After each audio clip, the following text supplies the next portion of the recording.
आपकी maths teacher नित्या Jaiswal GGIC Katra से।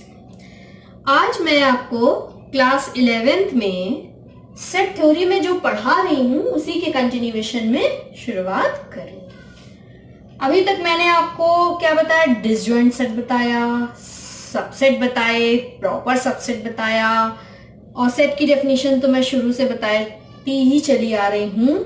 तो यूनिवर्सल सेट क्या होता है? यूनिवर्सल सेट वो सेट होता है जिसमें से हम सभी सेटों को निकालते हैं। यानी यूनिवर्स क्या होता है? जैसे हमारा एक यूनिवर्स है जिसमें हमारा तारामंडल है, बहुत सारी गैलेक्सी है, उसी में हमारा सूर्य है, चंद्र है, इतनी सारी आकाश गंगाएं हैं।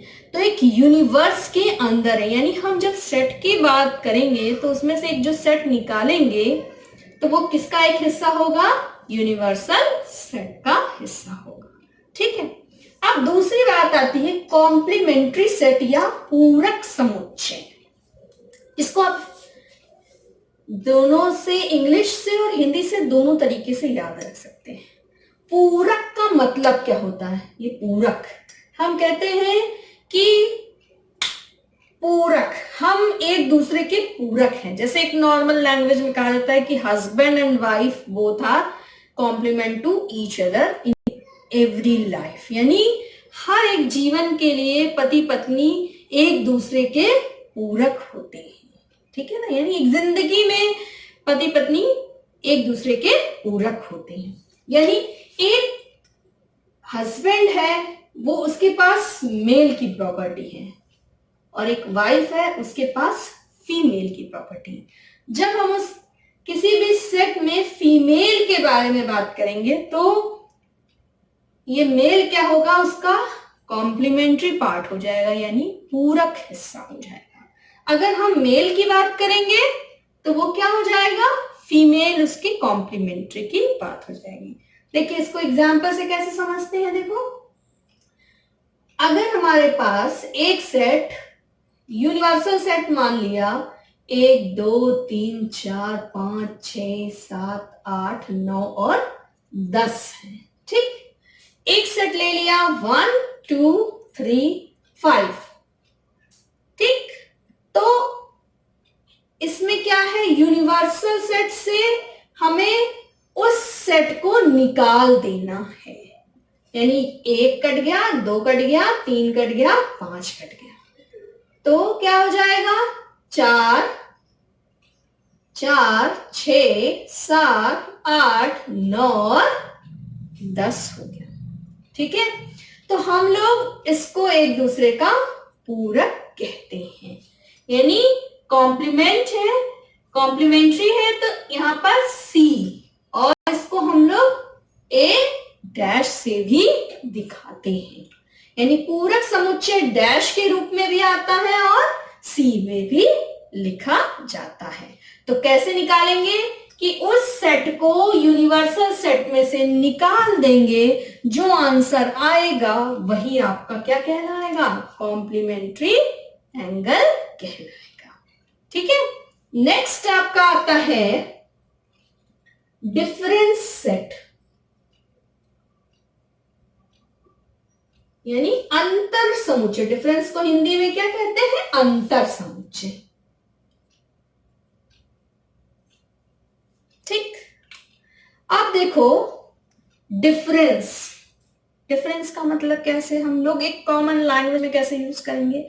जैसे 2 बच्चियां हैं, ठीक है, उन्होंने एक जो है पिक्चर देखी, तो एक बच्ची ने उस पूरी पेंटिंग की कलर कॉम्बिनेशन के ऊपर ध्यान दिया, ठीक, और दूसरी बच्ची ने उसके नए नक्श पर ध्यान दिया।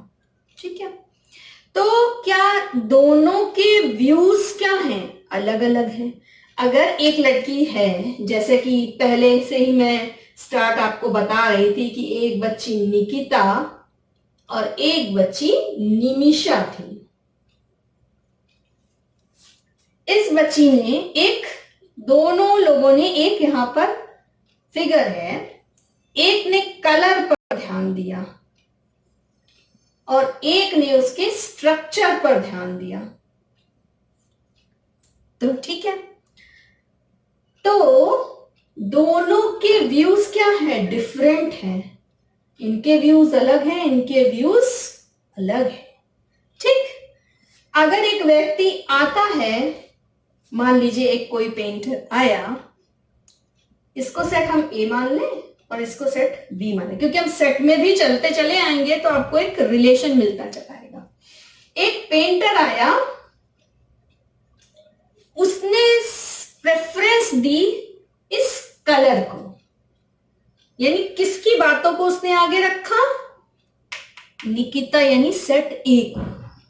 तो अगर निकिता की बातों को ध्यान में रखा गया और निमिषा के पेंटिंग के जो उसने स्ट्रक्चर पे व्यूज थे उसको ध्यान में नहीं रखा, तो क्या हो गया, निकिता और निमिषा में के व्यूज में क्या है, एक डिफरेंस है, यानी अंतर है।